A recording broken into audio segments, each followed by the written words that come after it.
everybody. I'm Michelle Tennant Nicholson, international publicist and the co-founder of friendsofeastflatrock.org.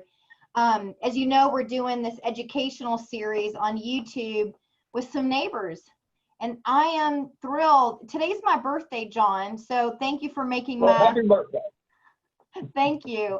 I am 51 today, and I am living in my forever home. And I'm a third-year beekeeper, and I've had chickens for about a decade.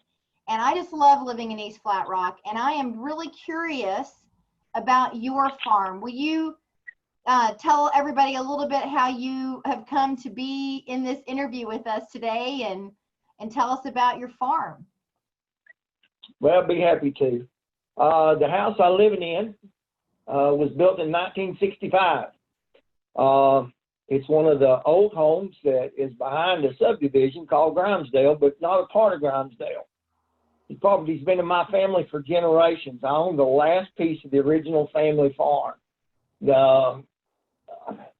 Where the Rogers Group, which is the asphalt plant that currently owns next to me, I actually farmed that at one time.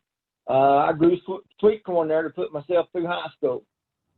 My family owned a business here in Hendersonville, a concrete company. When my grandfather died, they sold it off. And that, unfortunately, is when the asphalt plant came into being, not too many years after that. I've lived here for a long time. I was born and raised in this county in 1953. I predate Pardee Hospital by one day. Oh, I was no born kidding. in the Patton Hospital. Oh, no Yeah, kidding. I was the last child that was ever born in the Patton Hospital. I've lived here off and on most of my life. But we moved back here about 14 years ago. And we purchased what was left of the farm from family heirs to keep it intact, to hold it for the future. When I depart this life, it'll go in the conservatory. It's never to be subdivided. And we did that trying to just keep what is little left of acreage. And so we raise chickens and sell eggs. We do produce, and we raise beef cattle. You raise cattle, you say? Yes, that's right. I raise belted Galloways. We are a registered belted Galloway breeder, and we sell stock. We sell heifers for breeding purposes. We sell herd sires. Last one I sold went to Limestone, Tennessee. And, of course, we also sell some to raise for meat. Oh, that's amazing. Okay, so I was born and raised in Kentucky, John, and so what's occurring to me is I got the real deal here. You know, little North Carolinian here. I'm all excited. I got a local yokel with me. You know, I'm transplanted from Kentucky, even though was born and raised in the South. I get excited when I talk to someone who has such history with the area. So thank you for spending time with me. Yep. Do you think I should be worried about asphalt plant 1,100 feet from my property? We just have about an acre and a half. It's not as big as what you have, but should I be worried? I wouldn't be worried. I'd be terrified. Okay. And I'll tell you why. If you want me to take just a moment to tell you why I would be terrified to live that close to an asphalt plant. And I'll start with what I have had to put up with ever since I came back here, when we bought what was left of the farm from the heirs and reestablished a farm on this property. And I'll just start at the very beginning. First of all, there should have never been an asphalt plant where it's at today for several reasons. One, the original deed that my family owned that property and sold it. And when they sold it on the original deed, it said you could not put an asphalt plant there, nor could you put a place where you wreck cars and trucks and stuff like that. It's also in floodplain, and it's not in the 500 year. It's not in the 100 year. It's in floods every time the water gets up. So they had to raise it up. And where you see the cell phone tower today, that actually used to be a small mountain that they took down and took all that dirt and put it in the bottoms so that they could raise that up to get it out of the floodplain. And so that asphalt plant sits in floodplain, but it's up so that the waters can't get in it unless we had one of the super floods. And that would, first of all, to take and put an asphalt plant next to a house, you're dealing with a lot of issues. The first one is, and it's not so much the smell. I'm going to deal with the noise. I don't care how well they try to conceal it. There is a lot of noise that comes out of that asphalt plant. My house, I've got 2 fields and a hill separates me from the asphalt plant.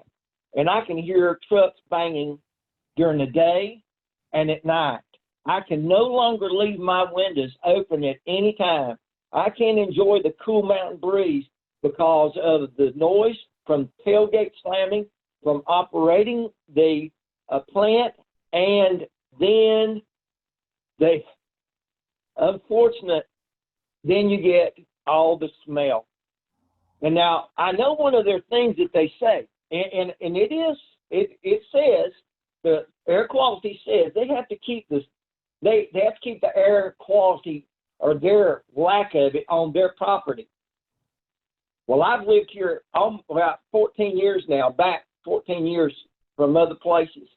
And I can tell you every time that the wind blows out of the south, I can tell you I smell the asphalt plant. And if they're not running, they're down. And the wind blows hard out of the south and the humidity's high, I can smell asphalt and them not running. Because it's coming off of the asphalt, I guess, that they took off the roads and they're reusing because they have to, by law, use so much, reclaim so much, and we get the smell off of it. So it's just a constant. You never get away from it. And for us, they always told us, whether the first owner, the second owner, or now Rogers, we run primarily during the day. I can document that we run 85% at night, not during the day. They crank up about 5 to 5:30 in the afternoon. They run all night long, and they shut down about 7:30 in the morning. So used to, we could leave our windows open at night. We can't, not only for the smell and noise, but also for the light. They put these, and they have to, they've got to operate, they put these big lights up so they can run their machinery and so the workers don't get injured. And I'm all for that, and I don't want anybody to be hurt. But we had to put window darkening shades in our front room so we could sleep at night. Other than that, it was just like being in daylight. The lights are so bright when the leaves are not on the trees. And so it reminds me of like maybe when you're in Anchorage, Alaska, in the midnight sun in the middle of the summer when it never gets dark, right? It's light all day. Is that how it feels? Well, my son lives in Edmonton, Canada, and I've been up there with him at the heights of the summer. And at 11:30 at night, the sun's still up. At 2:30 in the morning, the sun is up here at my house without my darkening shades in the wintertime. Oh my God, I bet your chickens hate that. Well, not so much the chickens because we keep them in another area, but, you know, it's hard to rest. I have actually, not so much with Rogers, but with Young and McQueen when they owned it, I was constantly calling them at 2 and 3 o'clock in the morning, begging them to quit, to stop hammering the trucks. And they use jake brakes coming down the hill with those loads, and you can hear them, and it's just a constant noise. If you work third shift, you don't want to live next to a plant that is operating during the day while you're sleeping. That's true. And so I didn't work third shift. I worked first shift. I worked during the day. And so I would call them and say, look, guys, I can't sleep because you're keeping me awake all night long. Now, I can tell you this last group, the Rogers group, is a little better than the others. But I still have to call air quality control on occasion. There is not an air quality control agent assigned to this area that is close by. You have to call Raleigh. Well, that's what the commissioner said at one of the recent meetings. He was like, y'all need to call Raleigh. So, Yes, you have to. okay. Well, maybe you can tell us who to call. Well, I can actually tell you who to call, but here's the key. They won't come out. And I'm going to tell you, right now they won't come out because of COVID. Because that's exactly what they told me. The last time, which was about 5 weeks ago, I called them when it was so bad. And I don't call them every time. I finally just gave up. But it got so bad. It was so nauseating up here with the smell. And I've worked construction. I've built manufacturing facilities. I've had huge areas paved and all that. I'm not against construction. I'm not against things growing, but there's a right and a wrong place to put any kind of business. Asphalt plants, concrete plants, and those kind of plants need to be in industrial parks where other major businesses are surrounding them, where they can operate without intruding on the livelihood and the welfare of a person who has a private home. Now, you said you're a beekeeper. I am, and I got really railed by some old timer beekeepers who said, "You third-year beekeeper, you don't even know what you're talking about. Those bees are fine." And I was like, "You're an idiot," but I don't say that out loud. But what do you think? Well, if I had bees, my bees unfortunately were killed in the colony collapse. So we're not doing honeybees anymore, but I do natural bees. I have natural bee houses out. These are for the bumblebees, the mason bees, our natural pollinators around here. I have houses all around. Down in my bottoms, closer to the asphalt plant, I can tell you that I've got clover down there in the fields that the bees never visit. Is that right? I know, because I'm going in my fields.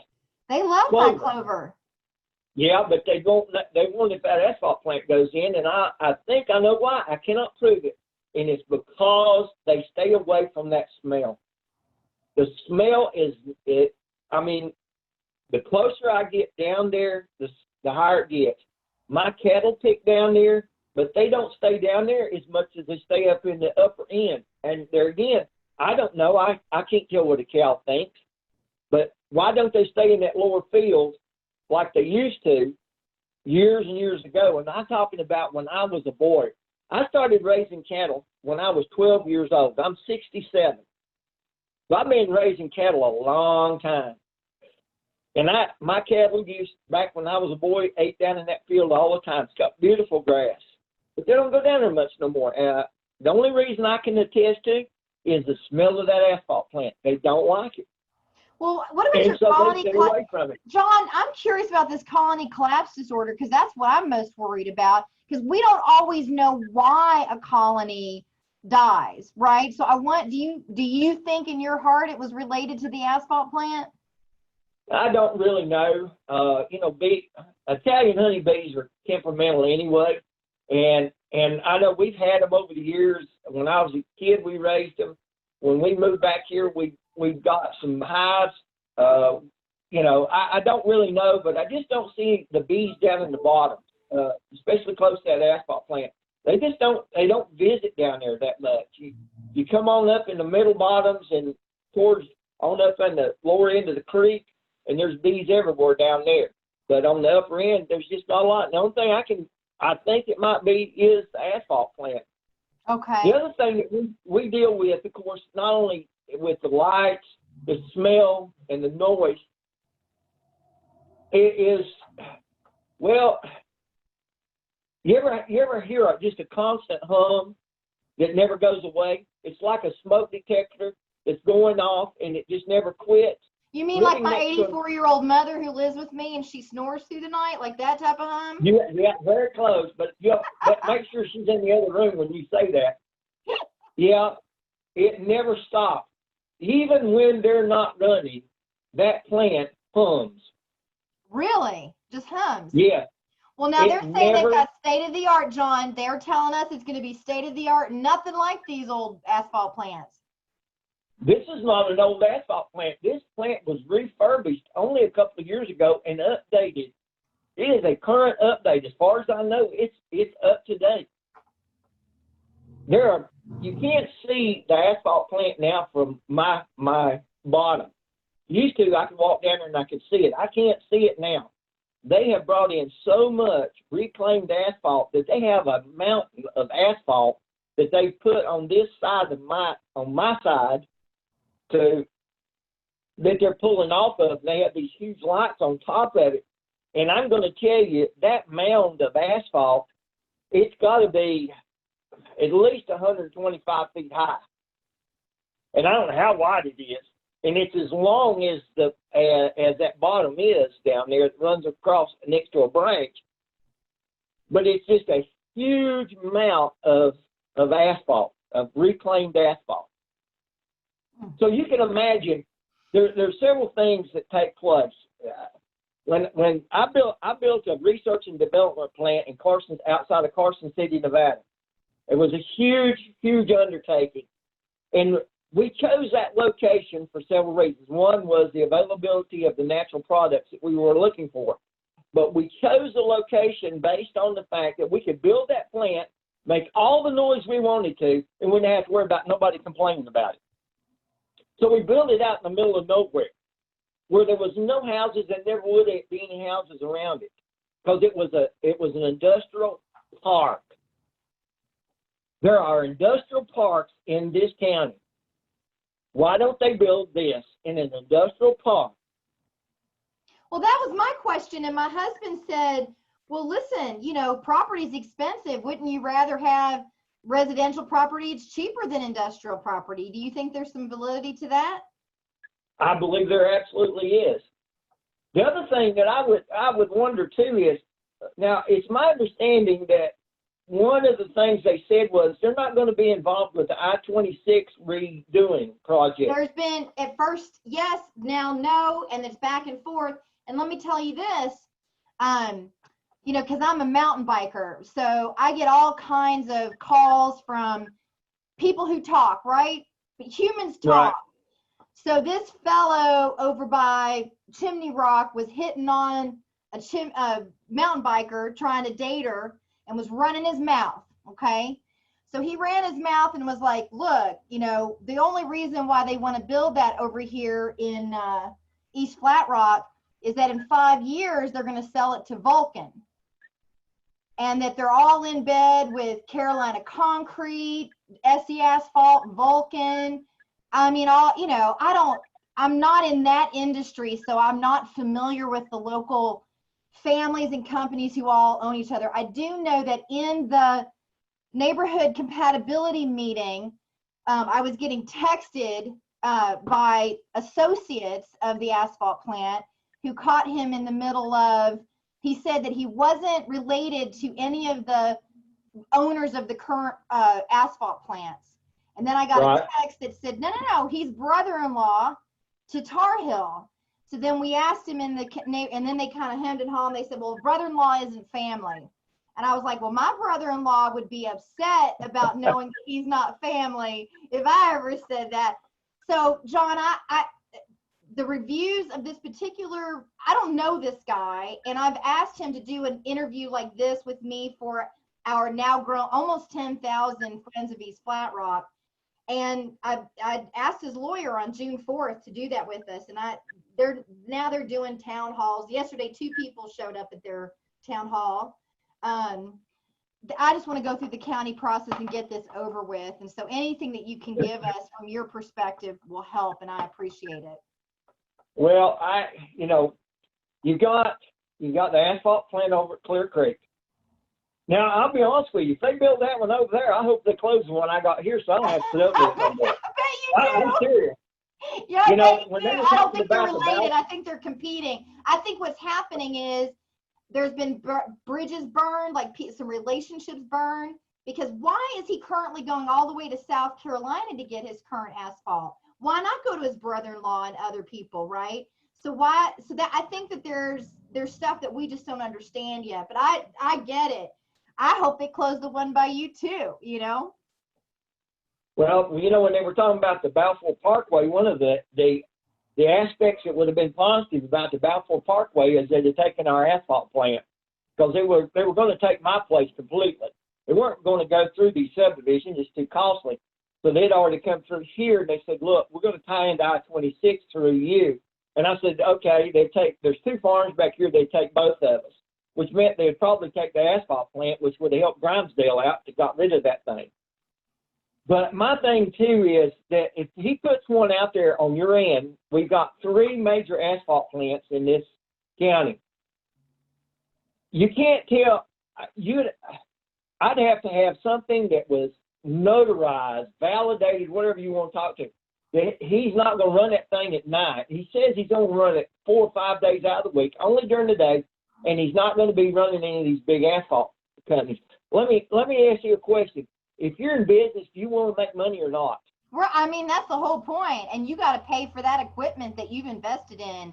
And once you've got it and you've got that zoning pass, you know, there's not a whole lot keeping you accountable. And like I said, his reviews, his past clients don't have a whole lot to say about his. And so what I said in the neighborhood compatibility meeting is, look, the best indicator of future behavior is past behavior. And so Correct. if your past clients aren't standing by you, then how can we as a people and a populace really trust you? And look, I have nothing against him. And you know what? I think actually he's a smart businessman for getting Brian Golden. His lawyer used to represent Sustainable Madison in the opposite. He represented the people. So clearly he has some savvy, but 100%, John, you're gonna look to that bottom line and figure out how to cut costs. That's what capitalism is all about. That's what, I mean, I know I own 3 companies, so we cut costs when we need to and make money and run the business to make money. That's it. You got to. Yeah, and there's no way I can understand how if they need asphalt and I-26 is running down through there and he gives them a price and they jump on it, I-26 is going to be paving at night and that plant's going to run at night. And unless you got something that holds him accountable, they told us this place would not run much at night. And yet, here I am. I've been here back 14 years, and I've listened to that thing run every night, or just about every night. I shouldn't say that.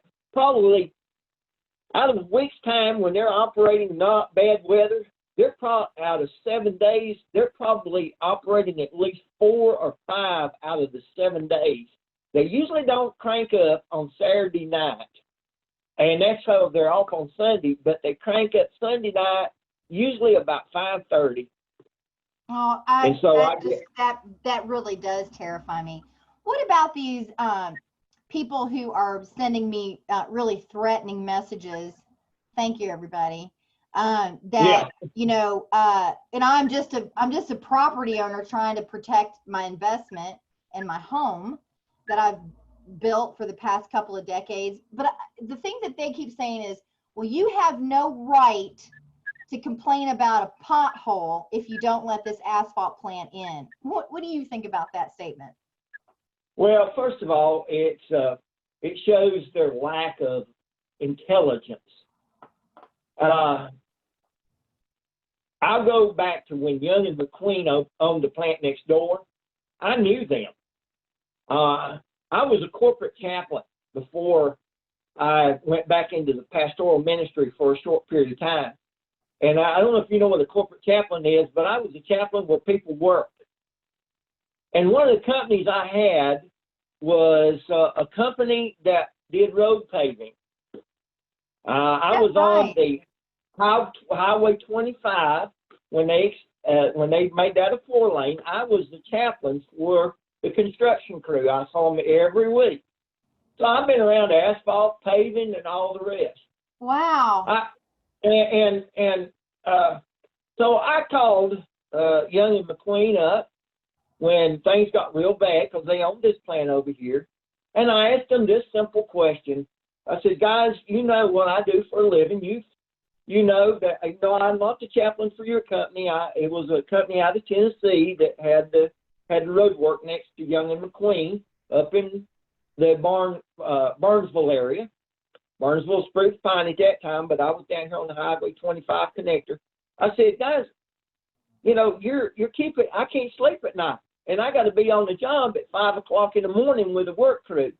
And here I am at 2 and 3 o'clock in the morning, and you're killing me with this asphalt plant you got. And I said, let me ask you a question. How about you moving that asphalt plant next door to where you live, and you happen to listen to that all night long? And the phone got real quiet. And I said, are you still there? And he said, yeah. And I said, well, you didn't answer my question. And he says, I'm not going to. I said, I know, because you know what your answer would be also. You wouldn't want to live next door to it. You wouldn't want to have to smell it, hear it, and see it all the time. You're in a residential neighborhood. You want to know how to answer those emails? Don't degrade yourself by answering them at all. It shows how lack of understanding they have for someone who is concerned about their property, their livelihood, their family, their children, their mother, and the future. You're going to sell your house, or maybe your child's going to sell your house in ever how many years. Who's going to buy it? Who's going to buy it? The asphalt plant. Well, you know, it's funny because we bought this property when my husband and I got married. We talked about it, and his father has a comfortable retirement. One of the strategies was, let's go ahead and buy, property that's zoned park commercial, because then as a community grows, that property becomes really valuable. So, you know, we're on Spartanburg Highway, is residential, office, commercial. So we're like, great, you know, one day Hendersonville is going to grow out this area. And then we looked, we said, but we don't want industry manufacturing next to us, but we definitely want the Paramount Produces, the Orr's Family Restaurant, Big Rig Repair, all these other places around us. And then somebody will want this property because they want their business here too. And so that's kind of that was part of an investment strategy, but we never even dreamed that someone would say, put an asphalt plant there, you know. And one of the things that we used to do when we first got married is we love our, not only mountain bikes, but our motorcycles. And we do a lot of dual sporting. We like to go out to Colorado and dual sport. So, you know, I know the plight of a community when they're next to somebody who wants to do like a racetrack or motorized sport of some sort, and that noise. And I think that the solution as we deal with sprawl of the ever growing population on the planet is to really like look at the plans, you know, and really become active citizens in what our county commissioners and our planning departments are planning. And that's one reason too, when I found out this was happening, I was horrified to learn that none of our neighbors, John, would learn of this. None of them, except for those living within 400 feet until the fall. Yeah. Right. And I was like, well, what about the press? Nope, by law, we don't have to tell them either until August. Yeah. And I was like, well, look, I do PR for a living and have for 30 years. I'll just do an alert right now to the entire Western North Carolina, every press point in 5 minutes. And that's what was the impetus for what we see today, because people want to have a voice in what happens in their community. They're just not always sure how to do it. So what do you think we should do? Our commissioners are trying to do the best that they can. I trust that they are. And our planning department is the same. But what do you advise to all of these people watching this video? Okay, number one, I would advise that you continue to look at it very positively, encounter very positively, but don't get caught in any thematics that would be counterproductive. In other words, I'm not going to argue with you. I'm going to state my position. I'm going to hold to my position. And unless you can change my position, I'm going to respect you. I'm just going to disagree with you. And so with the asphalt plant, I think you've got to continue to do that. Number two is, it's not just an East Flat Rock issue. I don't live in East Flat Rock. I know where you're at out there. Gosh knows, I can tell you more about this county because I've lived here. You know, I grew up here. I moved back here when we bought the farm. Okay. Well, let me ask you something, because people tell me, you know, we're 2 miles from Carl Sandburg, and I'm also getting comments like, you shouldn't be bringing Carl Sandburg in here because you're 2 miles from Carl Sandburg as the crow flies. And I'm like, what about the goats at Carl Sandburg? that to me No, will affect because them. yeah, because my cows, I told you, they don't like eating in that far bottom. And I think it's because of the smell. All right. Okay. Okay, so don't fall into their way. You walk a higher line. Everybody that's involved in this that wants to see what's done right needs to walk the high line. I live next door to a subdivision, an old subdivision. I knew Charlie Grimes. That's where Grimesdale got its name. I knew Charlie, the man who's founded Grimesdale. Grimesdale was a golf course in the 1920s. It went out of business because of the Depression. I knew where the old golf house was at. Now, here's my point. 90% of the people in Grimesdale have no idea there's a farm back here. And some of them lived up there 20 years. They don't know there's a farm back here. You know why? Because we try to be a really good, high-quality neighbor. I don't put my cattle up here right next to any property lines in Grimesdale. I keep them down. You can drive in and see them. I don't run my chicken house up here. I don't want nobody having to smell it but me. And chickens stink. They do. You know they stink. They do stink. The chicken house, Yeah. and we sell a lot of eggs. We sell eggs. We make money off of it. I could put my chicken, by law, I can put, because I'm agricultural, I can put a chicken house right up here on my property line. But I don't, because I don't want the people in Grimesdale being offended or having anything. My cows are probably cleaner than their dogs because I take care of my livestock. I don't do it because of them. I do it because of my cows. But I also want to be a good neighbor. I want to do things right. Okay? So, yes, I'm going to go above and beyond. That asphalt plant, if it's needed, great. But it's not needed in a residential environment. It needs to go in an industrial park. So my recommendation is, say, look, sure, if you want to build a state-of-the-art asphalt plant, more power to you. But put it where there's not residences. Billy Johnson owns Taproot Farms right over here on I-26. All right, he went out of the dairy business. I've known Billy for eons. He's trying to sell that he's trying to build houses on it. And he's having to work it out. And one of the stipulations is, and the airport will make him put it on, or said for he'd have to put it on there, was the homeowners have to sign off that they can't see the airport. Now, if they're going to build a house over there and I'm going to move into it, I know I'm in a flight pattern of the airport. I know that before I buy it. Did you know it was going to be next to an asphalt plant? No. They put it in. In 1965, there was not an asphalt plant down here, but we got it. There wasn't any zoning back then. And I ain't going there. I know. I've been hearing the whole other argument too is zoning, right? And you got the for and against zoning, but the only thing that's protecting us right now is the countywide zoning that happened after your asphalt plant went in. That's correct. That's correct. And even my family was for it, was for the zoning. We actually signed off on zoning stuff that put higher qualifications on us. That's one reason why I've got what's left of the family farm. The rest of them sold it off to build houses on, and we maintained this, and then I bought it back. But, you guys, this is not an East Flat Rock issue. It is a whole county issue. If this asphalt plant goes through in another subdivision or around residential homes like this, then what's going to stop anyone else from putting stuff in that is going to be contrary? It would be like me selling my property off back here behind Grimesdale and saying to them, you know what, we're going to build a place where we're going to bring tractor trailer trucks in 24 hours a day, and I'm going to have a big loading dock back here. Boy, would that be a neighborly? No. So he needs, if he wants to put that state-of-the-art facility in, fine. Take it to an industrial park where you can run as long as you want to, make all the noise you want to, put out all the lights you want to, and even it can stink as much as it wants to because ain't nobody going to matter.